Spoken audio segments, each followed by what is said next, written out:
What's up, guys? Gun here. Happy Tuesday, October 1st, 2019. We're doing this video on a Tuesday instead of the usual Monday. A little bit of a lull in scheduling this week because I don't have to support baseball every day. So sometimes I feel, I don't say rushed to put out some content on Monday. But we could take a breath this week and get something out on Tuesday. So this video is going to be the NFL DFS Week 4 review. We're going to examine our process, examine our picks, see what we did right, see what we did wrong, see if we had some mistakes, see if we had a little bit of variance, and see what the flip happened, because there was just a lot of weirdness going on. So hopefully you guys have already conducted some inner reflection. If you haven't, definitely during this rare gap between sports. I know some of you guys might grind hockey. That's coming back this week, and there's still one game MLB showdown slates. But for the most part, if you're an everyday DFS grinder, like most of us here, especially when basketball comes back, you don't have a whole lot of time to focus on your process or examine your results and see if you got lucky or unlucky. But we have that time. We have that time for the next couple weeks. NBA is in 21 days. 3 weeks. I cannot wait. I don't know when is too soon to put up NBA content, but it's coming. NBA content's coming. Hey, we got a lot of prizes to give away, a lot of month passes. We did a lowball contest. We did a Twitter retweet contest. And then, of course, we have a $25 PayPal giveaway to give away. So look forward to that. If you guys are new to the channel, if you're stumbling across this video on YouTube, what you see on the screen is RunDFS.com. That's the place where we don't just play DFS. We run DFS. That's my baby. That's the place, the mothership that I've created to be the home of the community that we kind of developed here. Now, I'll be honest, the site itself is kind of slow. It's basically just a paywall to get to the Discord link. Maybe I need to tighten that up, get a coder or a staffer that can help me out. But hey, that's what we got going on. If you have been following the channel, or if you're a previous subscriber, you might know that during the NBA season, the VIP week passes, or really all the passes, the week pass is $30. The 2-week pass is $45, I believe. Don't quote me on that. And the month pass is $100. I know that sounds like a lot, but that's almost, I would say, literally every day covered somehow, some way. Because during October, November, December, every day, we got to do spreadsheets. We got to watch news. We got to put out content. And we hold the daily voice chat. So, yeah, on the surface sounds like a lot. But honestly, it comes out to, $3 or something a day on the month pass. And considering that's, it's basically a one-man crew back here. It's not that much. But what I'm getting at, is the reason it's that much then is because of how much work we got to do. During the baseball season, it's a little cheaper. It goes down to $25 a week, $40 for 2 weeks, $70 a month. Baseball season's over, and all we have is NFL and a little bit of playoff baseball, and I don't really cover a lot of playoff baseball from a DFS standpoint. So, if you guys wanted to just see what the NFL VIP is like, wanted to see what the Discord is like, because I'm not a scumbag, I don't want to charge you guys $25 or $30 for basically a weekend of NFL chat. So check this out. Right now, RunDFS.com. A week pass, $15. $15. A 2-week pass, $30. A month pass is $50. Remember, NBA's in 21 days. Then, of course, you can lock in for the rest of NBA season for $400. Now, this is all going to go right back up really, really soon. And like I said, for NBA, it's $30 for a week. For 2 weeks, it's like $45, and then a month is $100. But I'm real, man. I got to keep it real with you guys. I can't charge you $25 when there's nothing that, like, we don't do recurring subscriptions, right? I'm not Netflix that you forget about on the 6th of the month, and your bank is over. I hate that crap. You pay for what you use. So this week, $15. I'll go ahead and go on a limb and say I'll have that up all of this week. It may alter next week, but at least this week we'll have that up.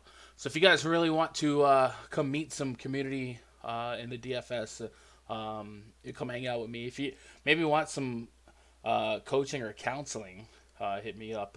And we got a little bit of time in the coming weeks. With that said, with a week pass or a month pass, you get access to the spreadsheets that we do, and I'll be reflecting on the NFL spreadsheet here, and then of course we'll have the baseball. Well, I might put up the baseball spreadsheet for playoffs, and then we'll have NBA spreadsheet, and of course access to the Discord. This is a 24-hour Discord channel that you guys can download on your mobile device or your desktop or your phone. I'm usually always looking at it one way or another when I'm going out with the old lady eating steak or whatever. You guys get this on your phone, and there's some really cool cats, man. Right now we've got 60 subscribers in here, almost 60. Lots of fun here. These guys did well last night. Guys that are playing all different sports. Now, I know I personally support the NFL, the baseball, and the NBA, but these cats, they'll be playing golf over the weekends, NASCAR, crushing all different sports, EPL. So if you guys are looking for some friends, some good dudes in the community, and that play at all different bankroll levels, I definitely encourage you guys to come be part of this. And there's never going to be a cheaper time than this week. So come check that out. We have some VIP passes to give away, as a matter of fact. So let's get started. First of all, we did the NFL Lowball contest. The rules were simple on this one. Use your salary. You couldn't leave more than $300 on the table. And make a lineup with the intention of scoring the fewest points possible. So it's basically reversing your research here, right? We're so used to researching and then playing the guys we think we're going to score the most, and then now we can put the same research to the test and play the guys we think that are going to score the least. Check this out. Damron, longtime subscriber, 202 points in a quarter. 202. Dog, my highest lineup didn't score 200 points. My man, and I mean everything here makes sense from a low ball standpoint too, right? You had Kyler Murray, you had Nick Chubb against the Baltimore defense, Leonard Fournette, who last week ran for 66 yards when his longest single rush was 69 yards. He literally finished with fewer yards than his longest rush. Stephon Diggs, member of the Vikings offense that has been pretty stagnant, almost puts up 20. D.D. Westbrook, 11, nothing to scream. Robert Woods, 164 yards on 13 receptions, drops a 30 bomb. O.J. Howard didn't do much. Todd Gurley, the black sheep of running backs right now, drops a 26 in the game that I never in my wildest dreams saw coming. And then I guess he just had money to go get the Bears these 17 fantasy points. So 200 plus fantasy points on a lineup that he intended to score the least. So he did not win. The winner, the last shall be first. Dan, 4th, 11. Congrats, Dan. Stacked the Vikings. Had Kirk Cousins, Stephon Diggs, Adam Thielen, Kyle Rudolph, stacking an average to less than average offense with the running back against the top defense there, and they did not put up a whole lot of points. Played Melvin Gordon. Gordon was active. I know we were expecting to play Saturday night, and then Sunday morning came out that it was an emergency situation, so that happened. And then Odell Beckham, 2 receptions for 4 fantasy points. 63 fantasy points is his total here. Dan, reach out to me, and we'll get you hooked up with a month pass. This is one of the month passes sponsored by Russell Miller and Rich. So congrats on that. We also did a Twitter giveaway. I asked you guys to go to my pinned tweet, like, and retweet. The winner of that contest is twitter.com/_space samurai. So Samurai, you won. Shout out to, I'm guessing, your old lady. And if you would reach out to me on Twitter, and we'll get you set up. Just heads up, both of you guys, go make an account at rundfs.com. It'll make the process so much easier. And then we're doing a $25 PayPal giveaway. And the winner of that one was someone who commented on videos, subscribed to the channel, and liked the videos. The winner is Peter Dobush. So Peter, if you could reach out to me with your PayPal address, and we'll get you $25, or you could cash it in for a week pass. I guess technically this week we could do 2 weeks if you wanted to, just based on the reduced pricing this week. But more than likely, the actually that wouldn't even be just give me your PayPal. We'll PayPal you the money. You do whatever you want with it. So giveaways this week. We still have another month pass to give away. Got to come up with a way to do it. Twitter retweets are fun, I guess. Let me think on that one, and won't announce that one yet. But I'll tell you what, we'll do another $25 PayPal giveaway.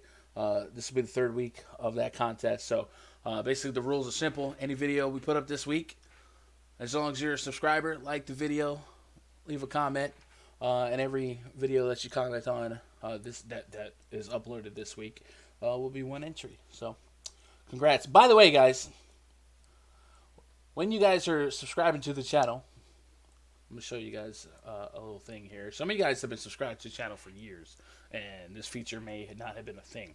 So I'm going to go to a random channel because I can't show it to you on mine. I'm jammed to some random Jesus music. Hey, it's what I do.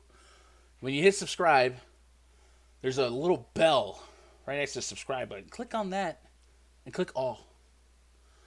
And basically what this will do is you'll get push notifications when we upload some stuff. But also, when you log into the YouTube main page, when we create new posts, like status updates, not just videos, but status posts, you guys will see that. So would appreciate if you guys did that. It would help your channel subbing experience. Hey, let's talk about NFL Week 4 before we go forward into NFL Week 5. It was a weird week, to say the least. I'm sure I'm not the first guy you've heard say that about NFL Week 4. Cash games went smooth. And by smooth, I mean we cashed. Here's what we ran out in cash. Russell Wilson, Austin Eckler, Wayne Gallman, Keenan Allen, Sterling Shepard, Tyler Lockett, Evan Ingram, Will Dissly, and the Panthers defense. Basically, I targeted 3 offenses that I thought were a lock to put up points. The Seahawks grabbed Russell Wilson, Tyler Lockett, Will Dissly. The Dolphins grabbed Austin Eckler and Keenan Allen. And the Giants, high-volume guys, Sterling Shepard, Evan Ingram. And then I use what grew to be my favorite defense of the week late.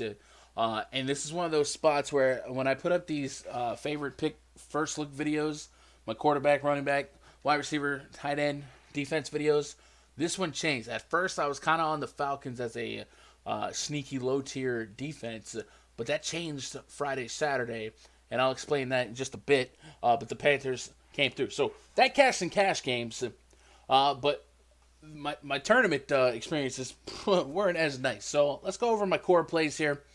Got to visit my tier 1s, a couple of tier 2s, tier 3s, reference my notes where applicable. And then we'll look at my top lineup in tournaments, my lowest lineup in tournaments. Then we'll pull the plug. This week, I focused on FanDuel tournaments. And the reason being, and I'm usually a DraftKings NFL DFS guy through and through. I love PPR, I love the bonus structure. I'll be honest, I didn't love my lineups just in general. I'm usually a 3 running back type of guy. And I was finding myself liking lineups with receivers and tight ends in the flex. I just even my cash lineup, I had 2 tight ends. I almost never do that. So I was like, man, this is just not me. This is not my comfort zone. So let me go to FanDuel where I feel a little bit more comfortable. So that's what I did. Tier 1 quarterback, Russell Wilson. He was the only guy listed at Tier 1. He was $6K on DraftKings. He's going against the Arizona Cardinals. He had just put up a whole lot of points the week prior. Didn't really come through as a smash play. And maybe it's not even his fault. It's the fact that the Cardinals just couldn't score. They just put up 10 total. Russell Wilson, 22 for 28. He only threw 6 incomplete passes, 240 passing yards, a passing touchdown. You know, if the Cardinals keep the game a little bit more neutral, maybe we get 300 yards and another passing touchdown. So we got to live with the 14. In the same game, Tyler Lockett, 6K receiver. It was his birthday, by the way. 6,300, 4 receptions, 4 targets, 51 yards. What can you do? And then Will Dissly, 7 receptions, 8 targets, 18.7 fantasy points. He was the tier 1 tight end, cover boy of the tight end video. So that game was underwhelming, to say the least, right? The 3-man stack did not really produce as a high floor connection, but that was the theme of the week. We would soon find out. My tier 1 running back, my only tier 1 running back this week, Marlin Mack. This one was simple. We go to the game notes, and we scroll over to Raiders at Colts. T.Y. Hilton is out, as expected if you watched last week's game. This is a big volume hit for this Colts team, and a bailout if you faded T.Y. Hilton last week as he was well on his way to breaking the slate. How important is T.Y.? He accounts for nearly 44% of his team's red zone targets. That's 7 of them inside the 20 thus far, and he's tied for the league lead in receiving touchdowns. He represented points that the Colts will scramble to replace. The most likely replacement is ramping up the volume for running back Marlon Mack. With a Q-tag last week, Mack saw 62% of snaps with 18 touches. Taken off the Q-tag, he's now a large home favorite without Hilton. Versus a Raiders defense that's allowed the 7th most rushing yards through 3 games. Mack accounts for over 72% of this team's red zone rushing work. 6,100 for Mack is a fine gamble for me. By the way, those stats were listed in the spreadsheet here. If you go to red zone rushes, percentage of team stuff, Marlon Mack, and this was prior to the Monday night game, 72%, right? So it made a lot of sense that Marlon Mack would be the guy for the Colts to have to lean on. Guess what, man? Colts didn't bring it. And I really did not think the Colts should be a -7 home favorite without T.Y. Hilton, but they were. So I kind of trusted Vegas there. The process is play touchdown favorite teams, especially at home. And it just didn't come to fruition. Marlon Mack, if we pull up his the Colts game here, it ended within a touchdown, but it was not that close. 11 rushing attempts, 39 yards. He has not shown that targets are going to be part of his repertoire yet. That seems to be Nyheim Hines' job. So Marlon Mack just didn't get it done, and then later in the game he got injured. So it was just a whiff, a giant whiff. It's the first time I've really played Marlon Mack this season. Probably won't be the last, but bam, got that one way wrong. I'm just gonna call it a wrong play. There was probably some other plays in retrospect we should have prioritized, right? Like the fail safe on Austin Eckler. He should have been a tier 1. Christian McCaffrey probably should have been a tier 1. And in retrospect, maybe some Wayne Gallman. Luckily for me, I took the Eckler and Gallman for the cash line. And didn't force in Mack for DraftKings at least. Did play him on FanDuel, but that one actually ended up being fine as well. Other wide receivers here, Sterling Shepard, Keenan Allen, Cooper Kupp. Shepard was okay for what it was worth, especially considering how the day was going. A lot of people went into that Giants-Redskins game expecting a shootout between 2 of the worst defenses in football. It's not what happened. Sterling Shepard, 7 receptions, 9 targets, 16.9 fantasy points. We will take that at under 6K. We will take 9 targets all day long, all day strong. And then while we're looking here, Evan Ingram, 4 receptions, 7 targets. So targets were there. The game script was not. Giants took the lead. They kept the lead. And they just kept their foot on the throats of the Redskins. Wayne Gallman, the best play in this game, 18 rushing attempts, 6 receptions on 7 targets. This was an element of the game that I did not expect for Wayne Gallman. I had some Giants stacks, and one of the rules that I was pretty much living by was I didn't want I didn't want any overlap between Daniel Jones and Wayne Gallman, because I just expected Gallman to be a rushing attempt guy. And then, woe is me, when the first touchdown of the game is Daniel Jones throwing to Wayne Gallman. So Gallman was a massive, massive play. There's going to be some debate on whether or not to play him this week as his price caught up to what his involvement will be. Certainly didn't expect him to replace Saquon Barkley's points, and he basically did that. The Redskins came to die. Case Keenum, 6 for 11, threw a pick, and they said, all right, kid, you're done. Get out of here. They throw Dwayne Haskins into the fire. He throws 3 picks. It was an ugly day for the Redskins. That day, that morning, Terry McLaurin was ruled out. He was set up to be one of the fantasy sweethearts of the week in terms of ownership throughout the industry. I did pivot to 20% Paul Richardson on FanDuel. But Terry McLaurin was one of the reasons why I didn't want to load up on DraftKings this week, because there was so much, I didn't want a burner with a hamstring injury on Friday to be someone that I felt forced to play a whole lot of. And then, of course, when it gets rolled out, I had already had all my FanDuel stuff pressed. So it is what it is. Redskins did not get you there. I had Paul Richardson as a tier 2. What can you do? Keenan Allen. Let's talk about him, man. I thought this was a guy. We can always argue that projected blowouts are bad for studs, right? We've seen a few instances so far this season where the stud we go get maybe doesn't have that 30-point day we were expecting. Ezekiel Elliott 2 weeks ago lives with under 20 fantasy points, didn't get a touchdown. But in this case, Austin Eckler did his thing, despite Melvin Gordon being active. 29 fantasy points, 2 touchdowns, 1 receiving.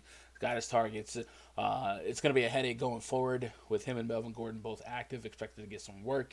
But that came through. Should have been a tier 1 all day long, all day strong. And then Keenan Allen, 5 receptions on 6 targets. Had a long touchdown called back. If you guys follow him on Twitter, he quote tweeted the touchdown, was wondering how he was charged with pass interference. I'm wondering the same thing. If that touchdown, it was a long one, it was like 60 plus yards. If that touchdown happens, let's just call it a 60-yard touchdown. That's 12. That's at least a 13-point play. Add that to his total here. That's a 20-plus point game. 7,600. We'll live with that for at least cash games, right? So that was a little bit of bad luck there. It was a bad call by the ref. I did have some Dontrell Inman in my life. The more I thought about him, the more he made sense with all the injuries that they had. He didn't really win you a tournament, but he was a better play than all of the Redskins, and he was 3K bare bones min. So Cooper Kupp, one of the safer receivers in the league right now, and I think that is a trend that will continue. Was part of a game that put up 95 real points, something I did not see coming, and I will tell on myself, I will snitch on myself all day about what I thought this game was going to be. But nonetheless, I thought Cooper Kupp was going to be a great play. He had 9 receptions on 15 targets, 121 yards, and a touchdown. Can we talk about this game? Can we talk about how wrong I was? If you guys were on this game, good job. I thought the Bucs would show up and throw up a stinker. I did. I wrote the Buccaneers do not have a run game and will need to force it through the air using guys like Chris Godwin and last week's slate breaker Mike Evans. The Rams defense has allowed the 5th fewest passing yards thus far on the backs of Aqib Talib and Marcus Peters. Chris Godwin has been limited in practice. If the Rams can cut Winston's game off at the knees, I like their defense to force some mistakes and be a plausible DFS play. For this reason, I'm avoiding the Buccaneers defense for DFS. So basically, I thought the pass defense would at least eliminate Mike Evans and Godwin, who was limited in practice, injury concerns. And it was a long road trip. I thought Jameis Winston against an above-average defense could make some mistakes, and it would just be an uncomfortable game. Well, I was way wrong. But I'm going to assume that maybe a lot of you guys didn't expect what happened to happen. I did see some cats on Twitter and some cats in the Discord who had some variation of a buck stack. Congratulations. Before the season started, we all did kind of look at the Bucs and Bruce Arians as the coach as a offense that could be a high-scoring offense at spots. So maybe that's something we should keep in mind. Short-term, long-term, there's going to be Jameis Winston 3-4 turnover games again. But the fact that this offense really is so air heavy, we're just going to have some type of exposure to him no matter what the matchup it would appear, right? I had Cooper Kupp easily. Thought he was fine. Didn't have Brandon Cooks or Robert Woods, but I did write Brandon Cooks and or Robert Woods will have massive weeks coming. This is one of the better spots for them to erupt. I'm a little bit more inclined to go after Cooks, but either way, you're reaching for tournaments only. And of course, Robert Woods was the right play there. So that's a look at my tier ones. Tier twos. I mean, let's just talk about stuff in general that just didn't happen the way I thought it would happen. Because I'm going to be honest with you, I don't think at the end of the day that I'm going to blame the process a whole heck of a lot. I think every season we have a week or two in the NFL that's just weird. And I think this was certainly one of those Twilight Zone weeks. Tier 2s, Patrick Mahomes, Lamar Jackson, Case Keenum. He was a sub-5K quarterback against the Giants. I did not fully expect it, but I did know that he was walking the tightrope with his job on the line. I might have even mentioned that in the notes. Case Keenum and Coach Jay Gruden. Redskins have two people fighting for their job, Keenum and Gruden. Much like the Giants, they spent the majority of the season playing from behind. Because of this, we have potentially blurry information on how this offense wants to run. It's my opinion that both teams would like to run the ball more than air it out, especially considering how bad their defenses have been. Could we see 20-plus carries for Adrian Peterson?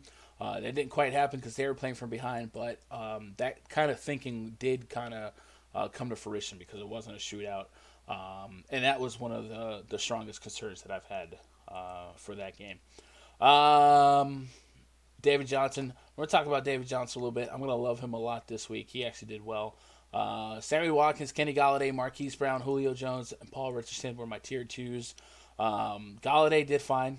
I actually think he had a touchdown called back too. Sammy Watkins, man. Really, this whole game, this Chiefs and Lions game, Chiefs put up a ton of points, 34 points. Another strong game for the offense. But it didn't come in the general way that you might expect. Patrick Mahomes, 350 yards, 15 yards passing, 0 touchdowns, threw 40-plus times. Still had 21 fantasy points, right? The running backs vultured all the work, the touchdowns. 2 touchdowns for Darrell Williams, 1 touchdown for LaShawn McCoy. And then I was on Sammy Watkins to be a high target guy. He only had 6 targets. Demarcus Robinson led the team in targets with 9. Travis Kelce had 8. He had 15 fantasy points. 4 listed tight ends. Saw some snaps here. 2 of them seeing targets here. This was just a weird game. Just a weird game. So that kind of let me down. Luckily, I didn't have Watkins as a tier 1. We know his range of outcomes is very, very, very volatile. But he had been a guy that was leading the team in targets and week to week. This was the fewest targets he had seen all season. So that's a bit of what can you do. Kenny Galladay, wide receiver, 23.7 fantasy points, 9 targets, 2 touchdowns. Fine play, red zone play. Didn't get a whole lot of yardage there, so the touchdowns really, really, really helped his case.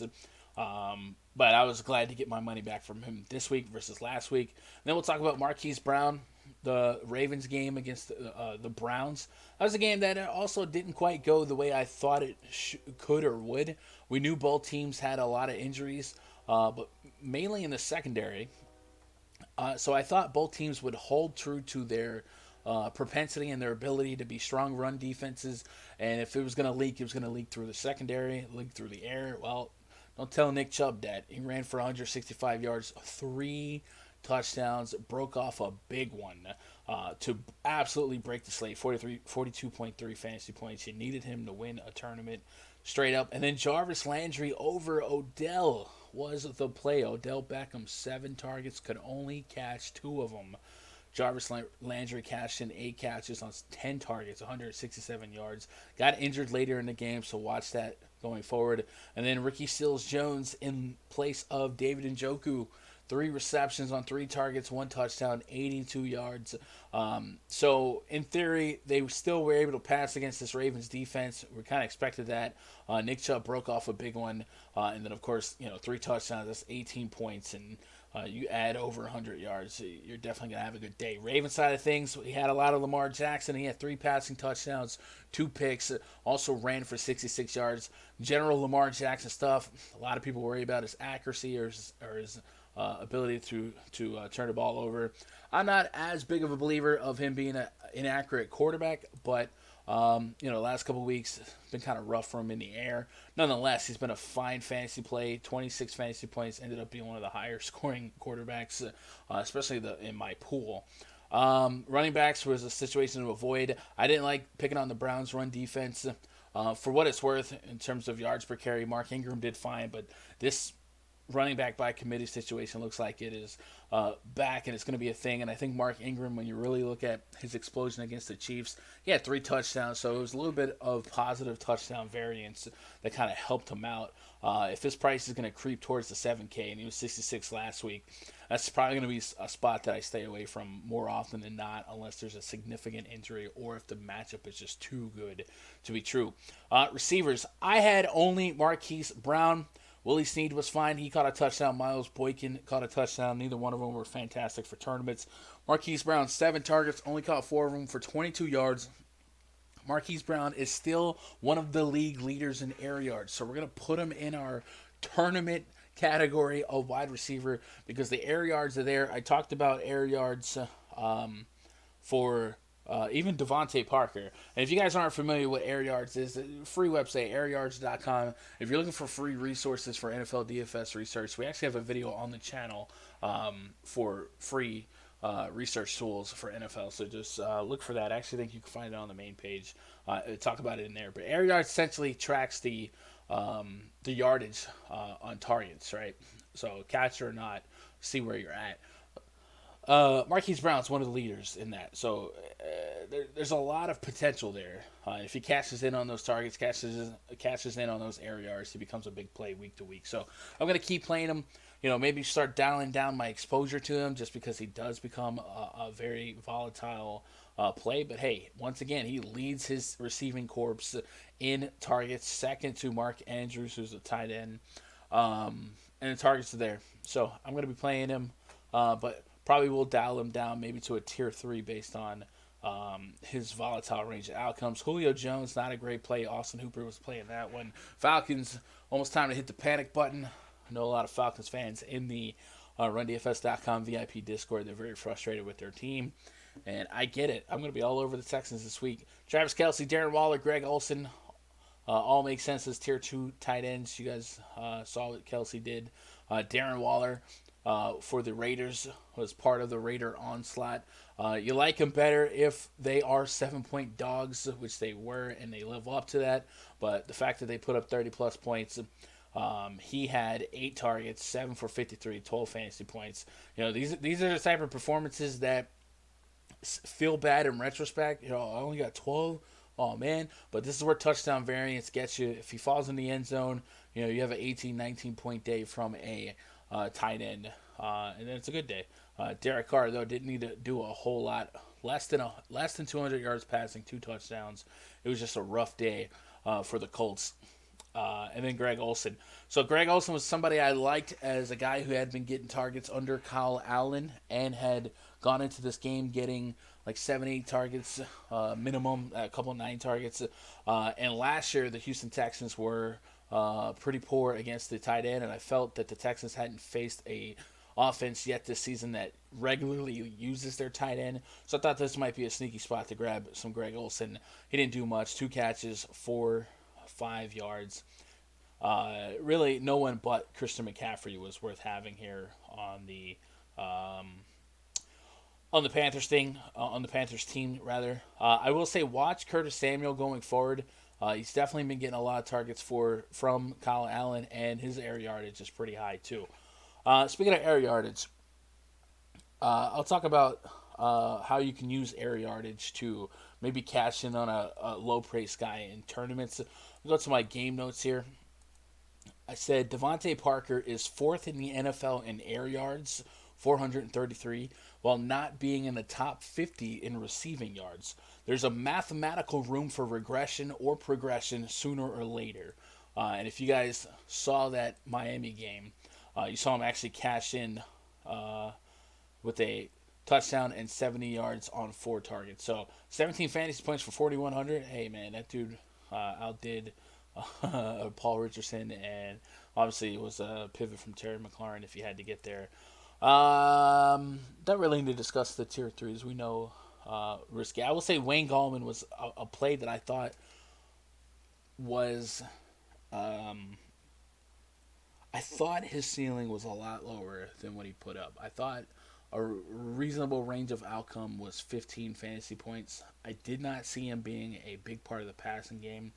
In retrospect, maybe they didn't want to reinvent the playbook for a rookie quarterback just because of a new running back to see how that works. And I'll be honest, when Saquon Barkley tweeted that morning that 22 is about to go wild, I was like, man, I really want to play some more Gallman. So luckily, we put him in the cash line.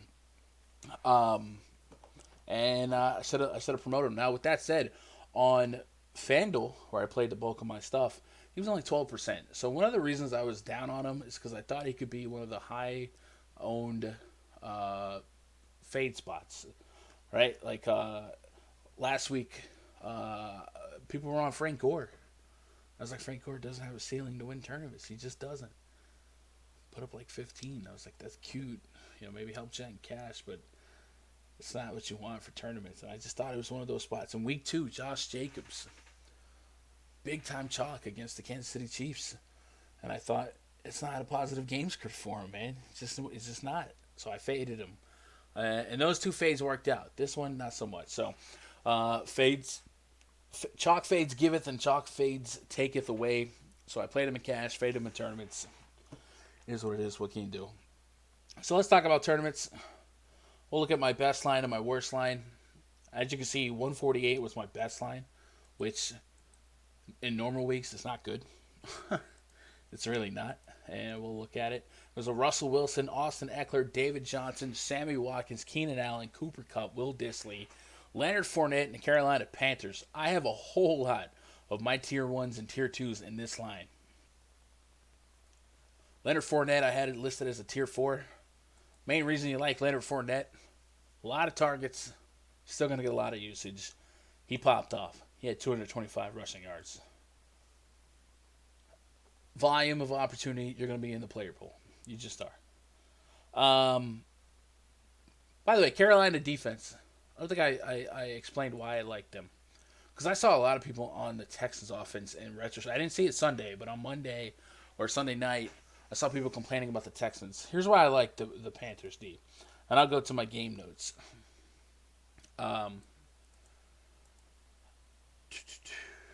Through here at the very top, through 3 weeks, the Panthers' pass defense has been elite, allowing the second fewest passing yards in the NFL while facing pass-centric offenses like the Arizona Cardinals, Tampa Bay Buccaneers, and the Los Angeles Rams.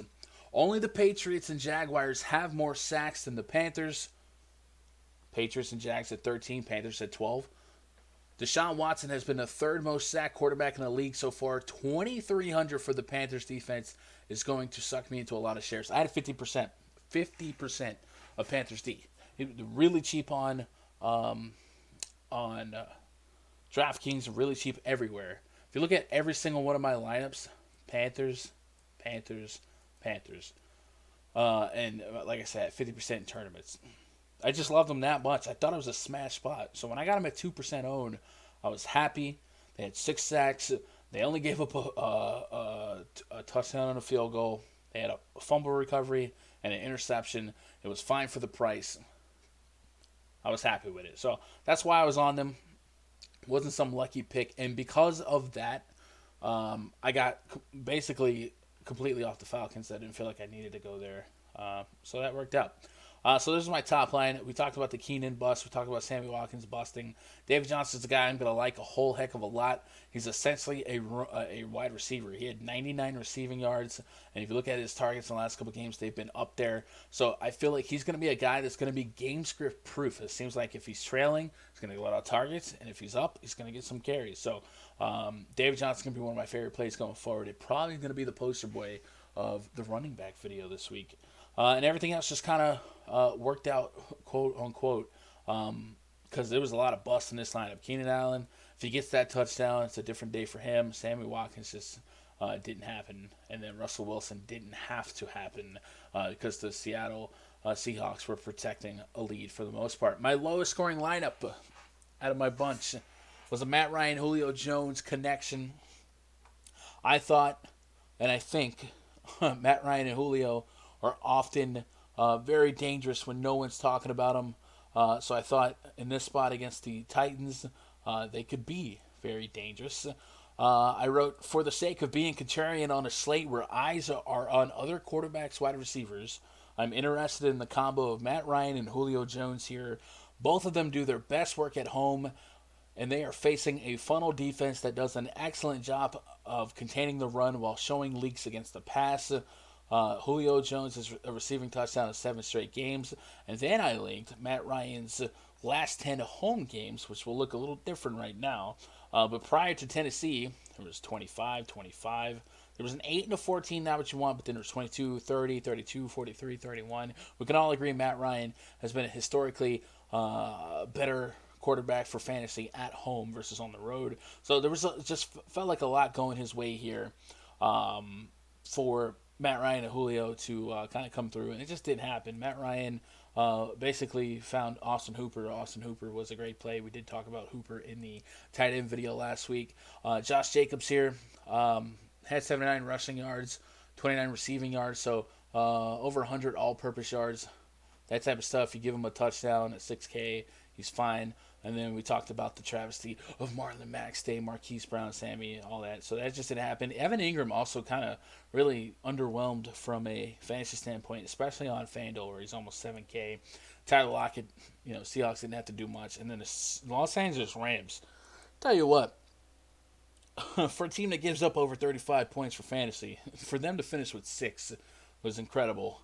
They did have a defensive touchdown, right? 2 sacks and a pick 6. Or a defensive touchdown.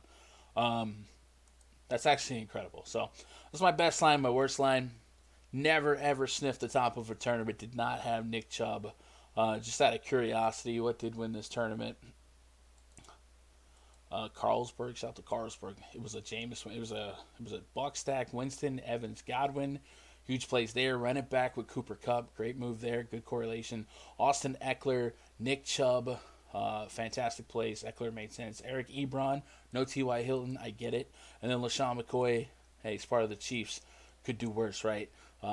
Didn't have Wayne Gallman. And then he had the Seahawks defense against Seattle. So, good job to him.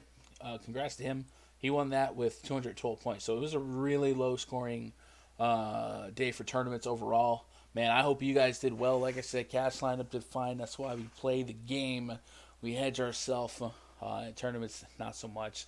But these videos are for us to stay transparent, stay focused, and understand what happened, why it happened, and if we can set ourselves up in the future or going forward to prevent ourselves from making some of these mistakes. So if I look back at this week, the biggest thing I'm probably kicking myself over for is the Wayne Gallman exposure. Probably should have had more. I did have him on Yahoo, and I had him on the DraftKings caches, but probably should have had a little bit more in tournaments. I think, like I said, the biggest thing for me was I thought he was going to be chalk, and he really wasn't. So could have got a value running back. And then usually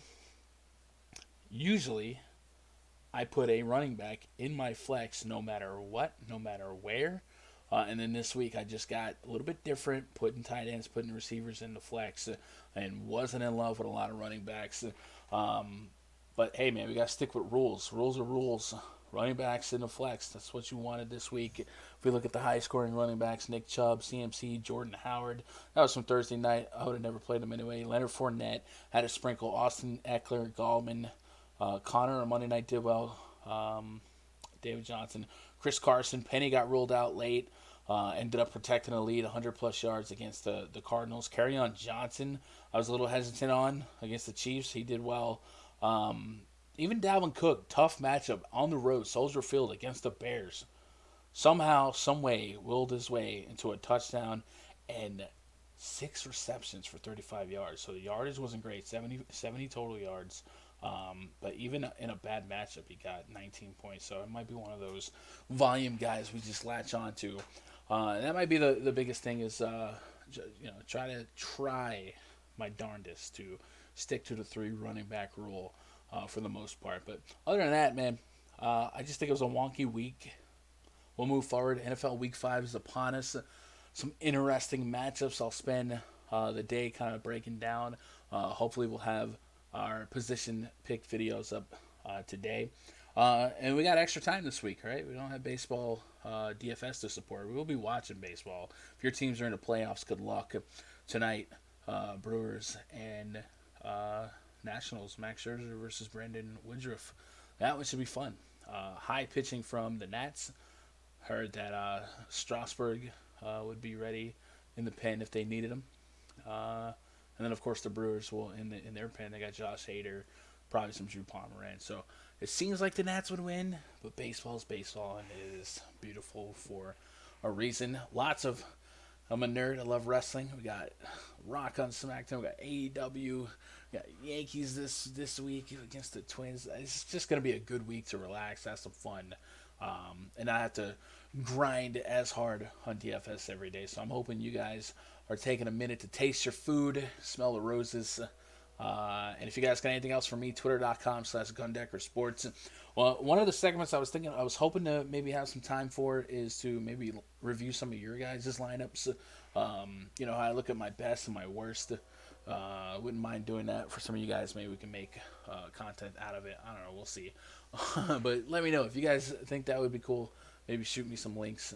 We'll have some fun with that. Otherwise, we got NBA content coming real soon. And we'll have NFL Week 5 content coming real soon. Love you guys. If you guys want to win $25, make sure you're hitting up all the videos this week.